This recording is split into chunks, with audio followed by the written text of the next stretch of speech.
Boa noite a todos, então, e que Jesus nos abençoe os nossos familiares, aqueles que amamos, tudo que nós queremos, né, para nós desejarmos aos outros, porque Jesus nos disse: os meus discípulos serão conhecidos por muitos se amarem.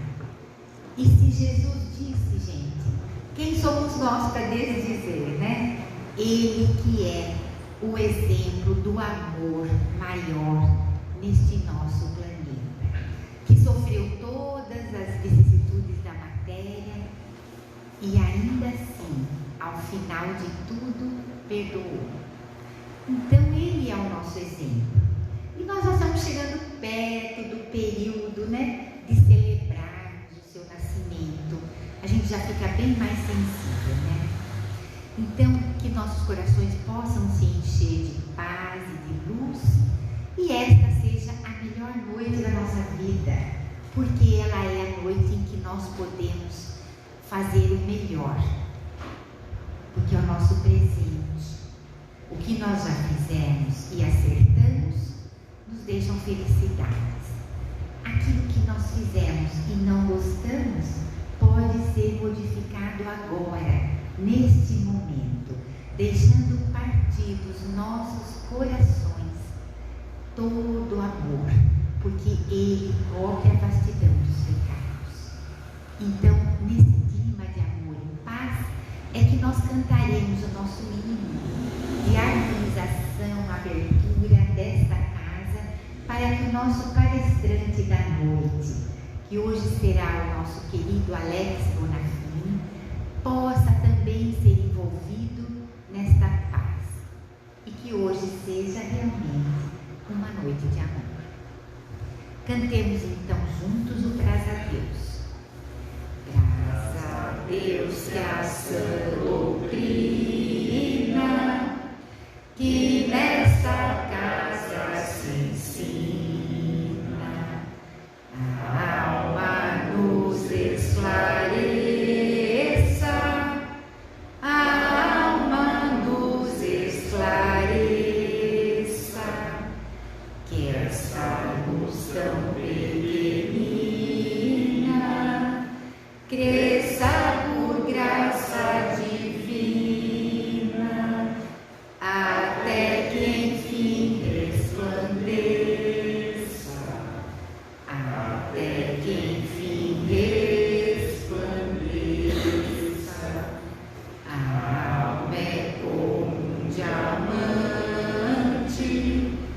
sendo polido é brilhante, em bruto não luz não brilha, em bruto não luz não brilha, não se distingue da terra, não descobre a luz que encerra, não mostra de quem és filha, não mostra de quem és filha. Pai nosso que estás nos céus, santificado seja o vosso nome. Venha a nós o vosso reino. Seja feita a vossa vontade, assim na terra como nos céus. O pão nosso de cada dia dá-nos hoje, Senhor. Perdoa as nossas dívidas, assim como procuramos perdoar os nossos devedores. E não nos deixeis, ó Pai, cairmos em tentação, mas livra-nos de todo o mal, pois que vosso é o reino, o poder e a glória para sempre. E assim, então, passamos a palavra para o nosso amigo e irmão Alex.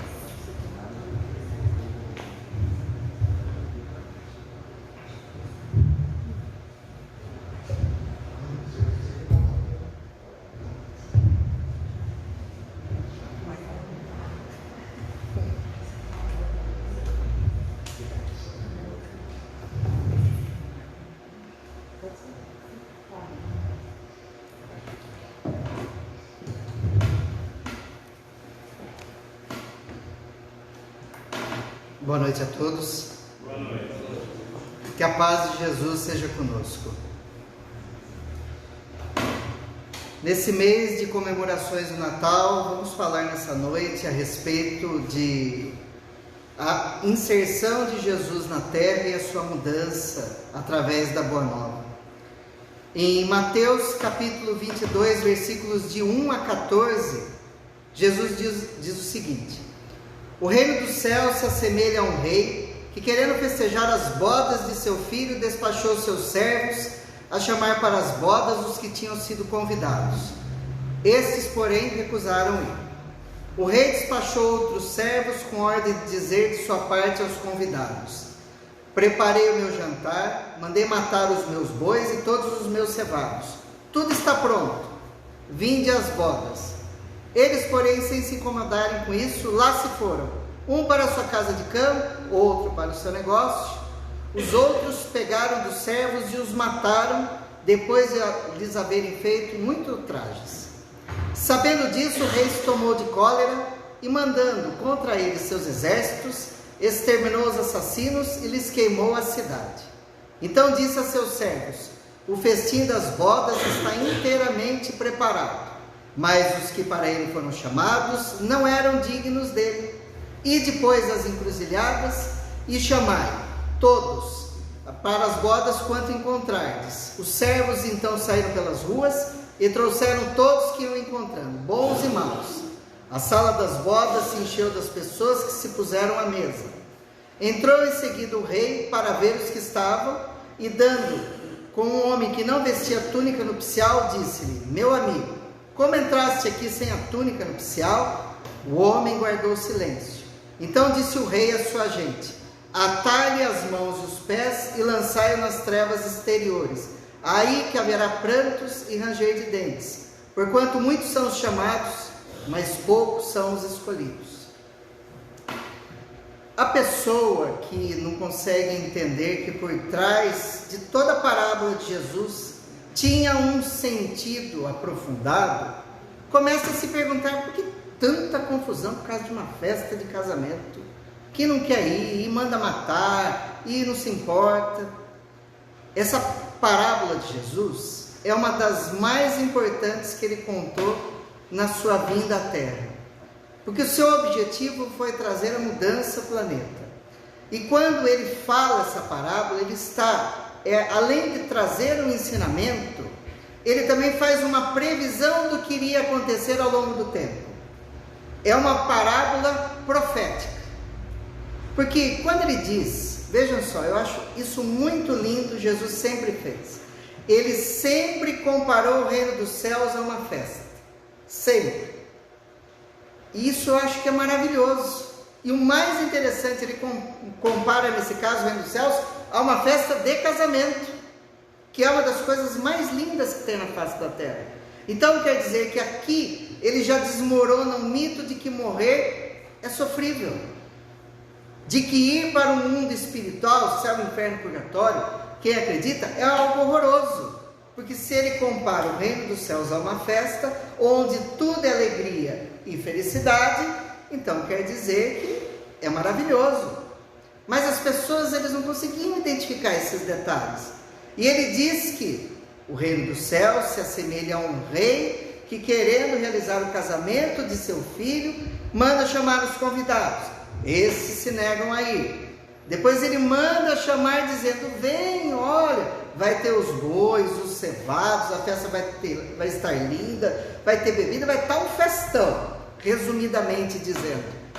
Mesmo assim eles se negam a ir. Uns indo para a sua casa de campo, outros para os seus negócios. E chega o absurdo no meio da parábola dizer que outros convidados pegaram seus servos e os mataram. Aí fala: nossa, mas que exagero, não é?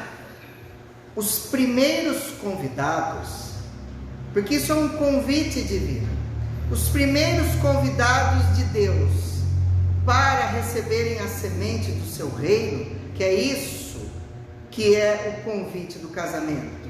O casamento do amor e da verdade. Esse é o casamento. Os primeiros convidados foram os hebreus, os judeus. Porque num planeta que era politeísta, o planeta inteiro era politeísta naquela época, ou seja, que acreditava em diversos deuses, eles ainda estavam perdidos no conceito de Deus e da sua grandeza. Somente Israel, o povo israelita, era monoteísta e publicamente propagava essa ideia. Apenas Israel. Então, quando vem através dos profetas o convite para o conhecimento das leis de Deus, do Deus único e da grandeza do reino dos céus, o que acontece? Eles não aceitaram? Eles aceitaram. Tanto é que nós temos o Velho Testamento. Mas como aceitaram? Fazendo uma confusão entre as leis dos homens e as leis de Deus. Se nós observarmos, quando Moisés promulga os 10 mandamentos no Monte Sinai, porque ele o recebeu mediunicamente, ele psicografa os 10 mandamentos no Monte Sinai, Moisés. E ele traz os 10 mandamentos, os 10 mandamentos vinham soterrar o quê? A lei de tal e qual, a lei de talião, olho por olho, dente por dente. Tanto que os 10 mandamentos, se você segui-los, porque eles tiveram modificações também ao longo do tempo, eles são maravilhosos. Está um código de ética e conduta para o universo inteiro. Esse foi enviado por Deus? Não foi enviado por Deus diretamente, mas por um de seus ministros, que se chamava Jesus Cristo. Aquele que influencia Moisés a psicografar os 10 mandamentos é Jesus. Que Jesus, ele é o coordenador e aquele que planejou o projeto Terra, junto com engenheiros siderais. Por isso ele é o governador planetário da Terra e de outros 5 planetas no universo. Então, quando ele planejou o planeta e possibilitou que os seres vivos aqui nascessem e tudo mais acontecesse, ele precisava enviar missionários para ir adubando o solo da terra, para que ele viesse em um momento determinado para fazer a modificação, trazendo a boa nova. E Moisés foi um deles. No entanto, Moisés misturou entre as coisas a lei divina, como Kardec bem exemplifica em O Evangelho segundo o Espiritismo, com a lei civil criada por ele. Muitas religiões seguem os 10 mandamentos e seguem os outros 230 que tem.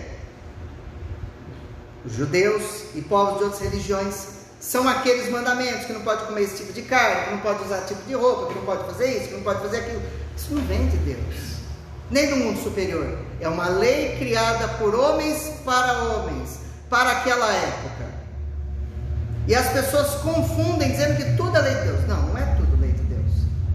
Então os homens, ao invés de se apegarem à lei divina, à lei de amor, que manda respeitar o seu próximo, não trair a sua esposa, não roubar, não matar, honrar pai e mãe, que é a lei divina, eles se apegaram a dogmas que eles criaram, a leis inquestionáveis, inquebrantáveis, a ortodoxia de sua religião, e esqueceram do amor.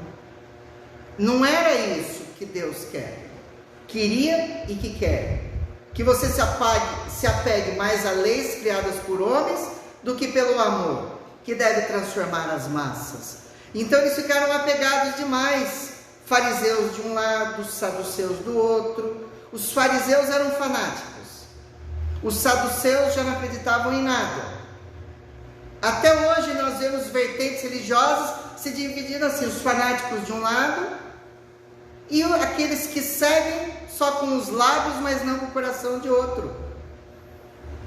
É o 8 e o 80, os extremos, que são ambos destrutivos para a crença verdadeira e inabalável.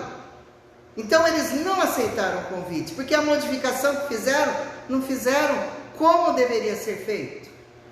Então aí ele manda de novo os convidados, os servos chamarem os convidados, que é a segunda vez. Venham, fiz o meu melhor boi, meus melhores cevados.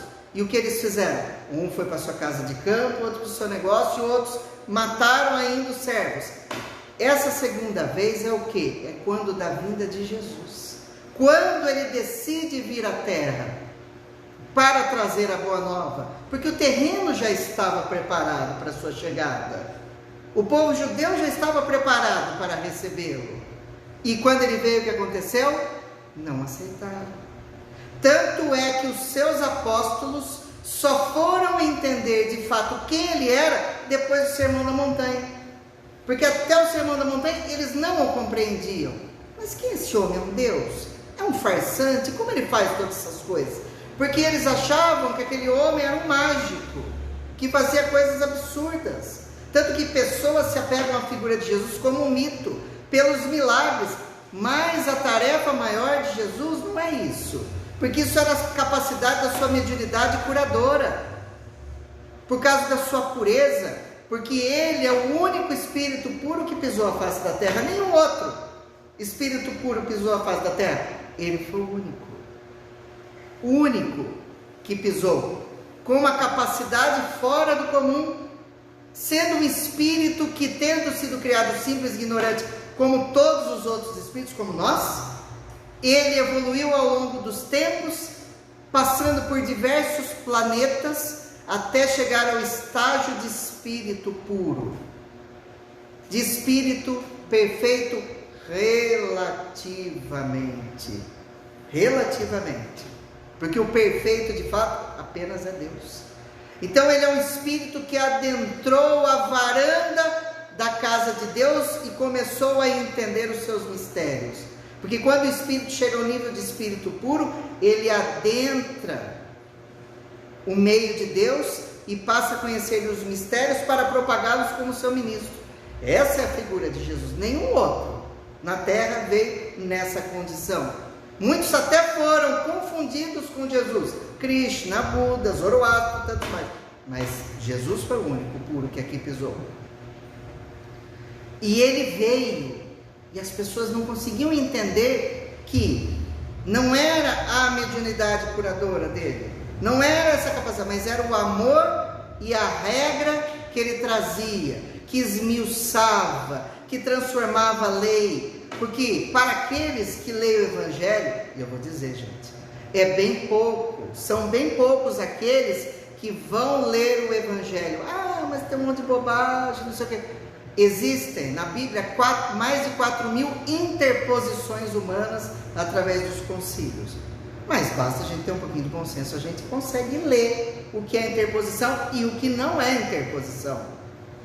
O Novo Testamento, o Sermão da Montanha, é a parte mais importante, mais linda e que menos o pessoal lê.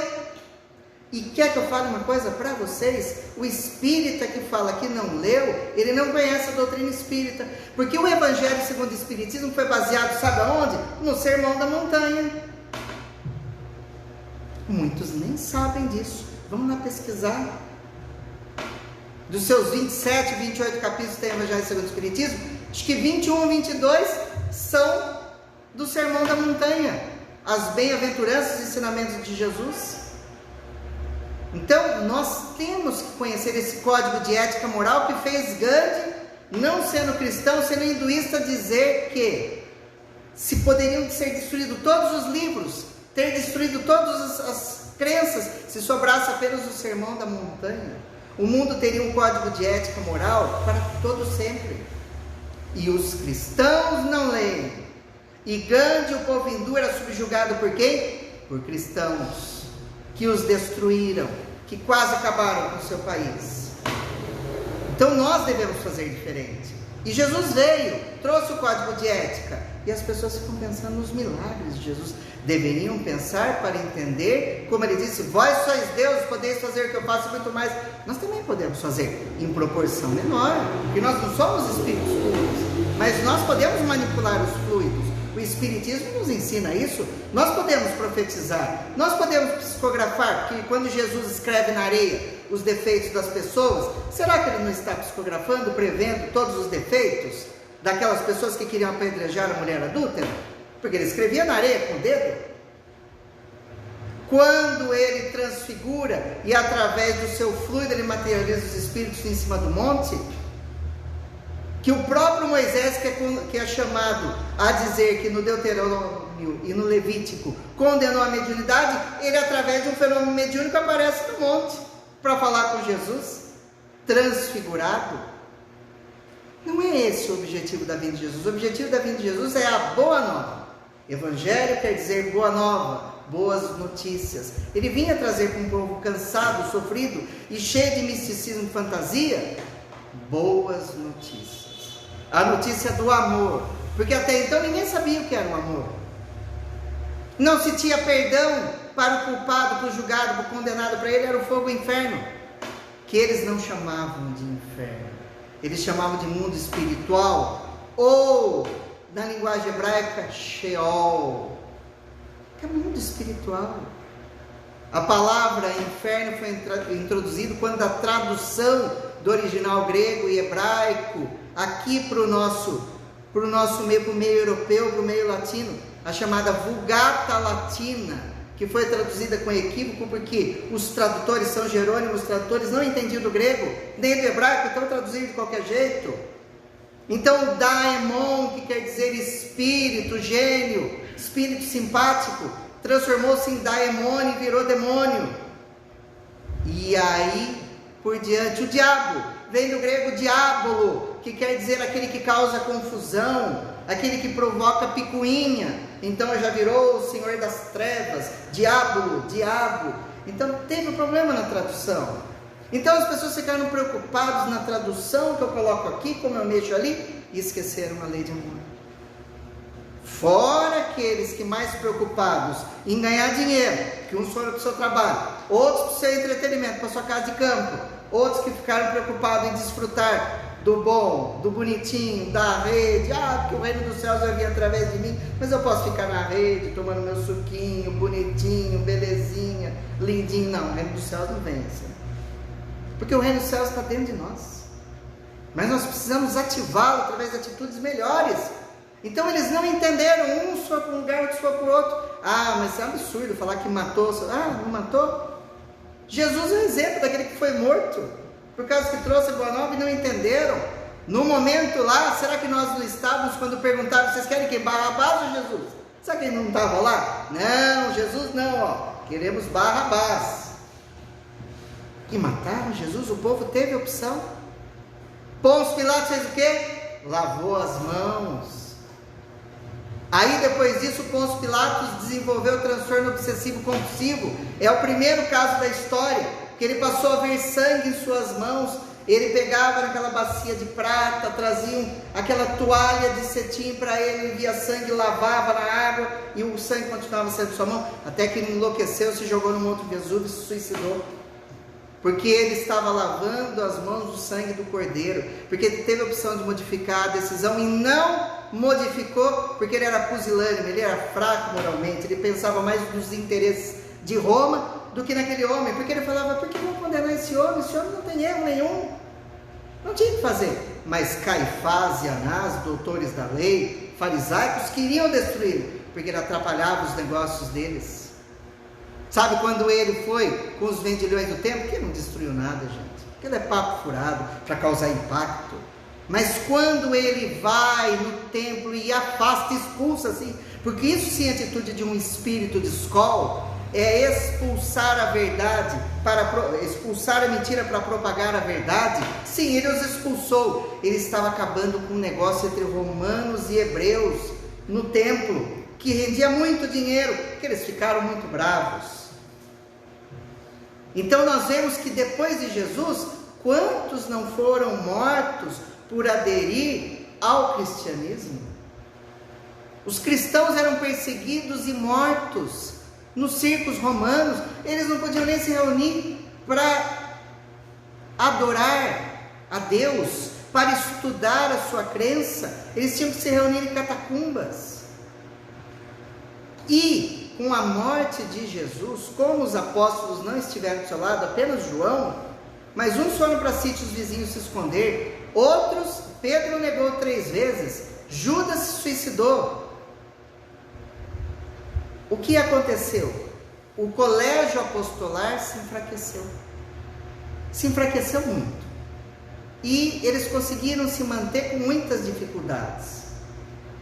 E Jesus, vendo que eles não iam resistir ao impulso dos judeus, que queriam misturar o judaísmo com o cristianismo, tirando-lhe suas características principais de pureza, de verdade, de lucidez, eis que Jesus manda chamar o seu maior perseguidor, que daí é o terceiro convite, que quando diz, chamem todos que estiverem em cada esquina, bom e mal, para o banquete, é o momento que eles chamam o corcel indomável, chamado Saulo de Tarso.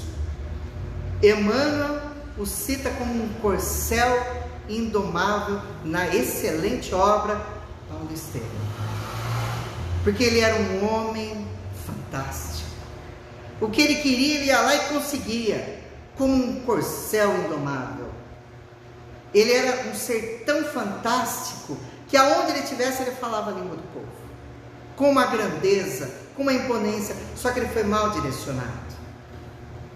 Ele perseguiu os cristãos porque não entendia a grandeza de Jesus, até que no caminho de Damasco, que é uma das cenas mais lindas do livro Paulo Estevam, eis que ele vê Jesus. E o Chico Xavier, que psicografou a obra, diz que quando Jesus aparece, parece o sol iluminando, com uma luz fora do comum. E essa luz de Jesus cega Saulo. E Jesus então pergunta, Saulo, Saulo, por que me persegues? Quem és? Jesus. Ele se ajoelha então, cego, e diz o que eu tenho que fazer e eu farei. Ele não titubeou, que ele entendeu que essa luz só pode ser Jesus, como diria Roberto Carlos, essa luz só pode ser Jesus. E ele se transforma, muda de nome para Paulo, tamanha é sua conversão, e ele vai onde nenhum outro homem foi. O colégio apostolar, ele reestrutura, que estava desmoronando, mas com muita dificuldade, porque, nossa, ele perseguiu os cristãos e mandava matar, aí depois ele está no meio, os apóstolos não quiseram aceitar, mas ele conseguiu o que precisava, uniu, não deixou ter a interferência dos judeus e seguiu adiante, que se não fosse Paulo, hoje nós não conheceríamos o cristianismo, não conheceríamos. E no final, quando ele estava sendo encaminhado para ser decapitado, ele disse, ai de mim que só fiz o que devia. É até vergonhoso para a gente como cristão, né? Ele que fez tudo o que fez, porque ele não pregou aqueles que acreditavam no Deus único e que já tinham a sementeira da Boa Nova. Ele pregou aos gentios, que era o povo pagão, que acreditava em diversos deuses, que acreditavam em deuses, que acreditavam em túmulos, que acreditavam em imagens, no culto externo. Ele foi pregar para esse povo difícil, ou seja, nas encruzilhadas, bons e maus todos. Jesus foi fantástico na sua previsão, e ele fez o trabalho, propagou. Uma hora ele estava algemado, outra hora ele estava acorrentado, outra hora ele estava apanhando, outra hora, quanto que ele sofreu de processos obsessivos em terceiros para prejudicá-lo, mas ele foi e pregou a palavra, e disse no final, ai de mim que só fiz o que devia. Meu Deus, se ele só fez o que devia, o que a gente faz então? Nada. Estamos vendo a vida passar e não fizemos nada. Aí eu pergunto, de tudo isso que eu falei até agora, nós modificamos? Muitos de nós não vão uns à sua casa de campo, ao seu passeio, outros ao seu negócio, e não se importam com a palavra, não se importam com Jesus. A gente continua fazendo a mesma coisa. Então, passaram-se mais de 2000 anos que tudo aconteceu, e a gente quer um mundo melhor continuando a fazer as mesmas coisas. Isso é uma coisa totalmente louca, que é o momento da gente mudar. Mas não acabava por aí, porque Jesus disse que o rei ficaria com raiva e botaria fogo na cidade. No ano 70, foi por volta dos anos 60 depois de Cristo, que Paulo propaga aos gentios a boa nova. No ano 70, o general Tito entra em Jerusalém, destrói tudo, não sobra pedra sobre pedra. O orgulho judeu é destruído. Mas viria uma outra destruição mais para frente, mas a destruição foi terrível. Mas o cristianismo consegue se sustentar, mas os cristãos ainda são mortos, devorados pelas feras. É uma situação muito difícil, até que aparece Constantino, imperador romano, fanático, seguidor do deus Sol, de Apolo, e quando ele vai defrontar Ascencio numa batalha, ele vê uma cruz no espaço, ele fala: Jesus está comigo. Ele vence a batalha, ele acha que Jesus o ajudou. Então o que ele faz? Passa a aceitar o cristianismo. A sua mãe ergue inúmeras igrejas no território romano. Helena ergue inúmeras igrejas no território romano, até que ele permite que os cristãos professem a sua fé, sem precisar estar em catacumba, sem precisar estar morto. Estava tudo jóia, todos felizes. Ele adere ao cristianismo, mas com um pezinho ainda no deus Apolo. Até que isso foi no ano 313, através do Édito de Milão. Mas depois de 380, no Édito de Tessalônica, Teodósio determina que o cristianismo seria a religião oficial do Estado romano. E aí a porta torce. Porque daí o que acontece? O judaísmo não interferiu no cristianismo, mas o paganismo passa a interferir. Que as práticas pagãs se interferiram e se misturaram com o cristianismo, com as procissões, com os incensamentos, com os cultos externos, com a adoração de imagens. Substituíram Júpiter por Jesus, Artemis por Maria, e tudo seguiu o seu caminho, modificado, até que chega ao cúmulo das cruzadas, em que o general que comandava os exércitos cruzados era um papa,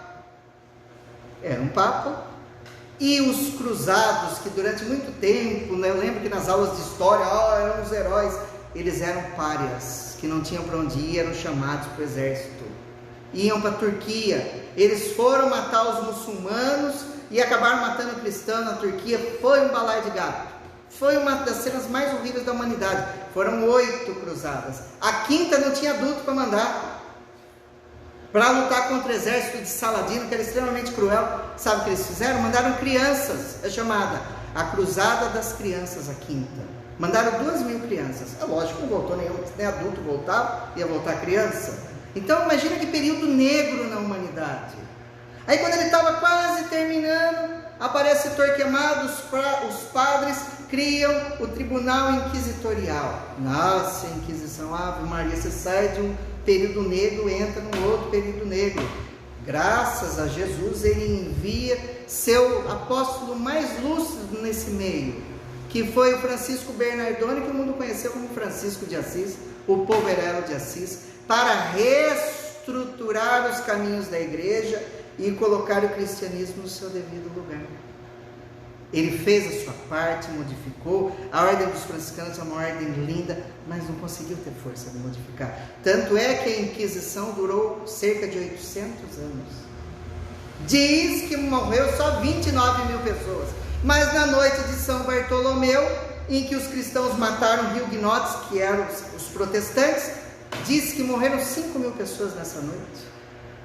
5.000. E dizem que é muito mais. Muito mais.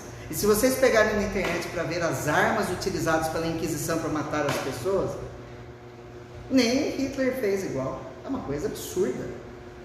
Era uma coisa terrível. É lógico que é uma brincadeira, mas se vocês pegarem as armas, pesquisem, para se dizer cristão.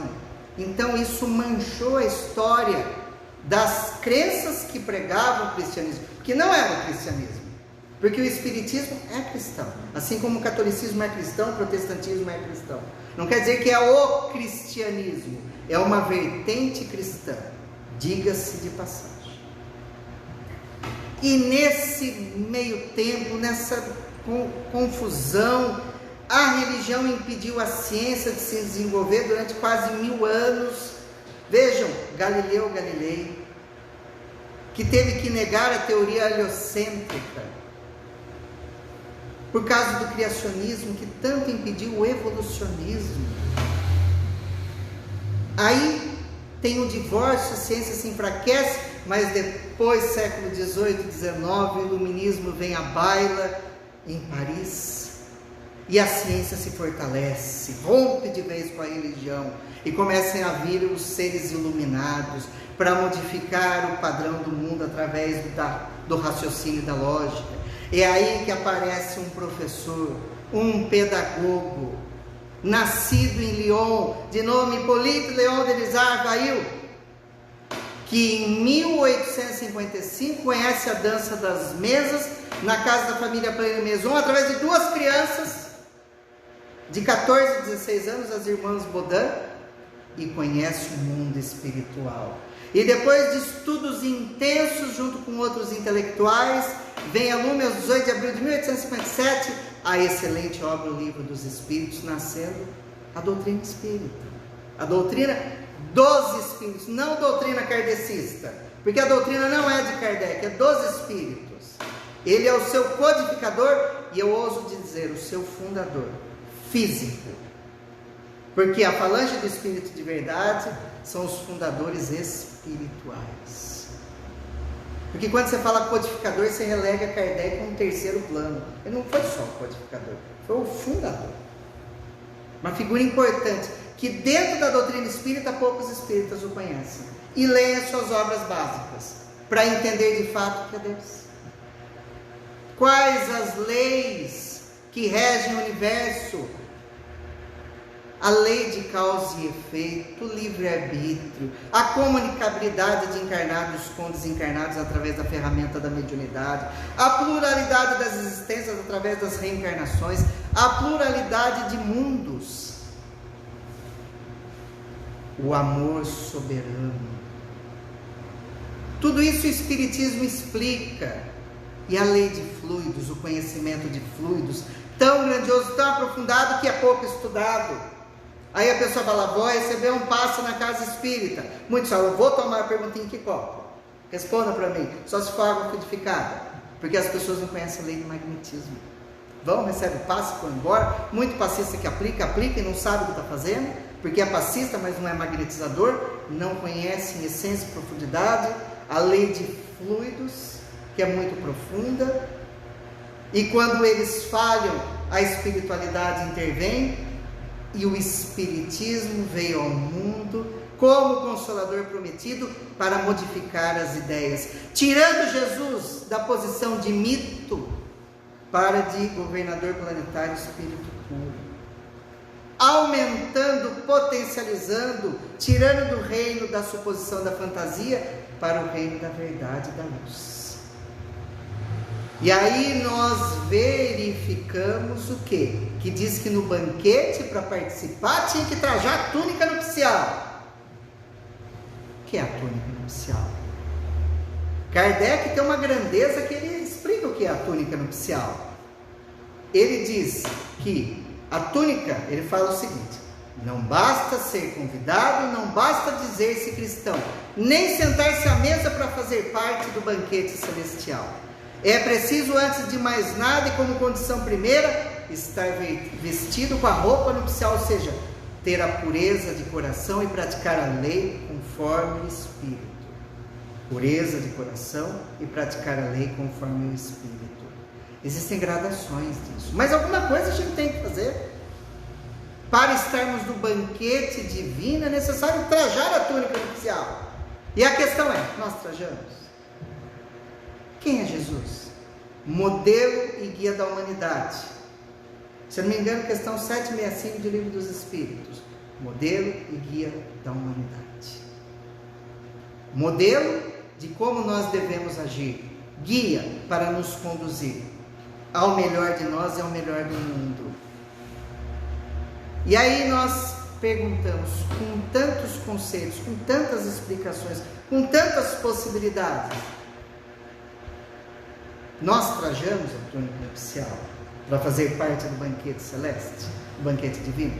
Mas tem uma pergunta maior ainda. Nesse período que se aproxima o Natal, nós nos perguntamos: como foi que nasceu Jesus? É que foi no dia 25 de dezembro mesmo? A resposta é não. Está escrito na Bíblia quando nasceu? Não. Não.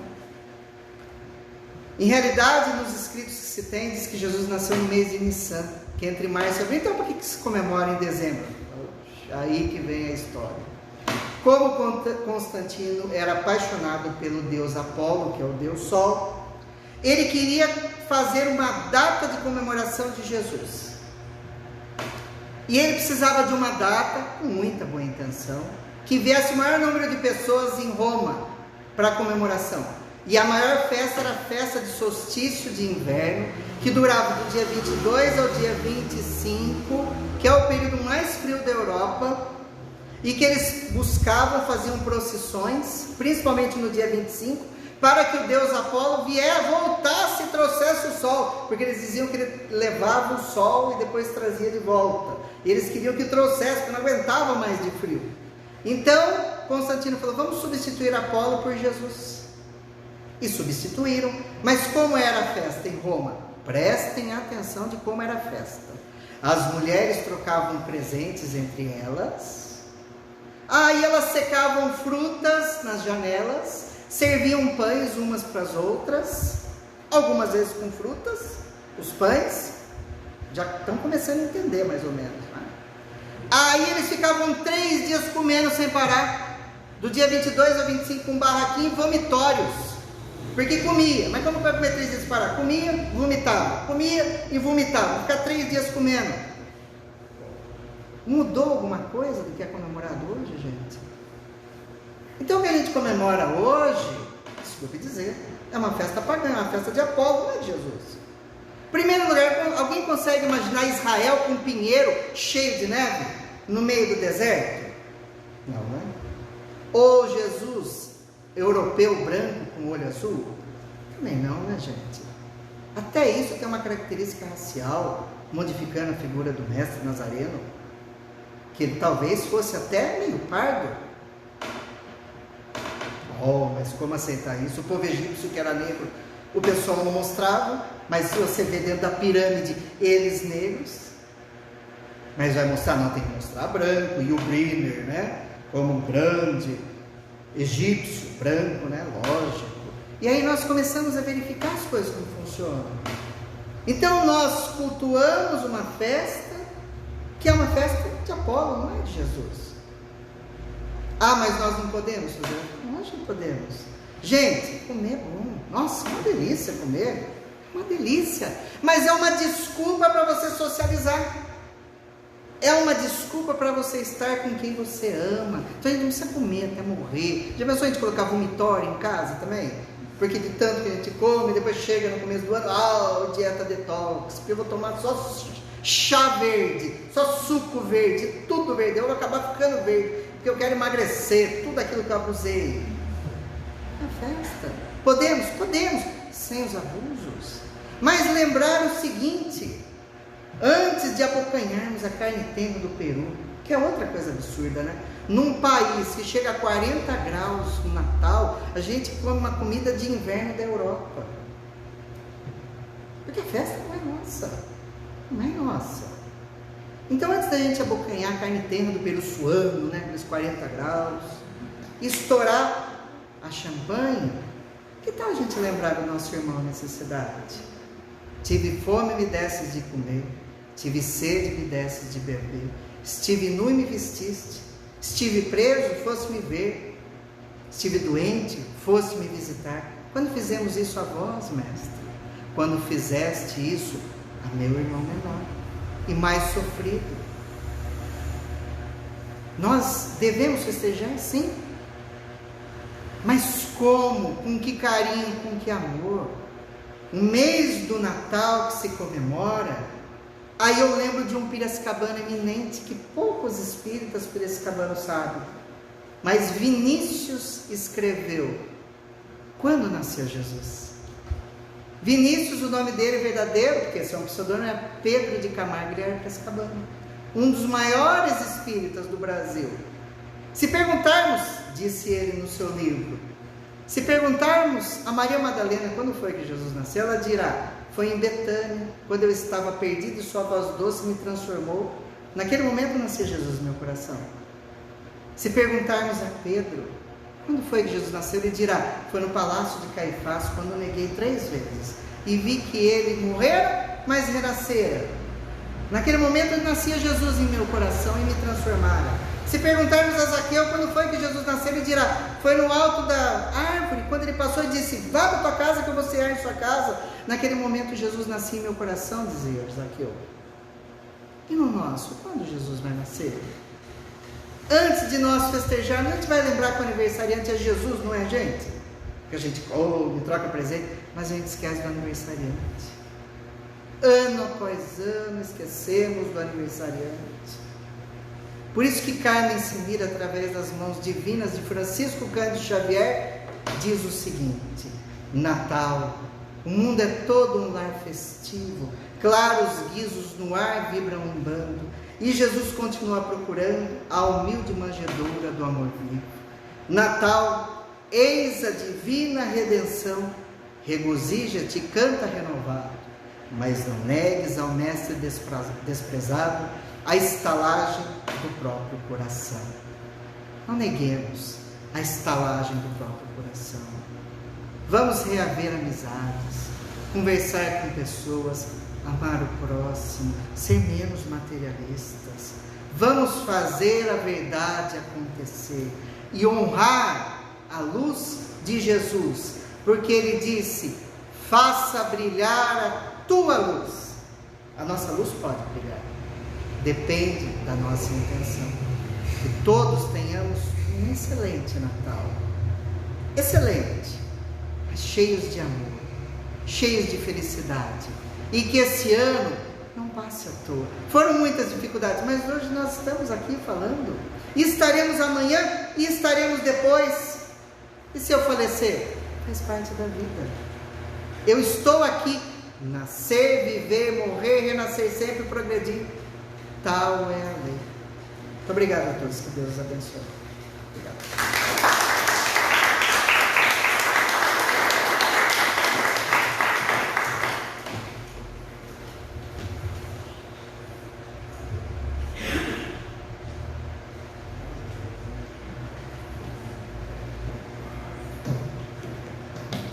Nós agradecemos ao Alex com o coração cheio de alegria, Alex, porque lembrar Jesus, sua passagem, e ainda dar-nos um resumo, né, da espiritualidade do povo, da humanidade, nessa trajetória até os dias de hoje, é realmente uma alegria muito grande. E nós acreditamos que quando essa alegria de ouvir sobre a questão da nossa espiritualidade, do nosso ser enquanto espíritos encarnados, quando essa alegria ela for maior que todas as alegrias mundanas que nos preenchem malmente a nossa vida, esse planeta será um planeta feliz.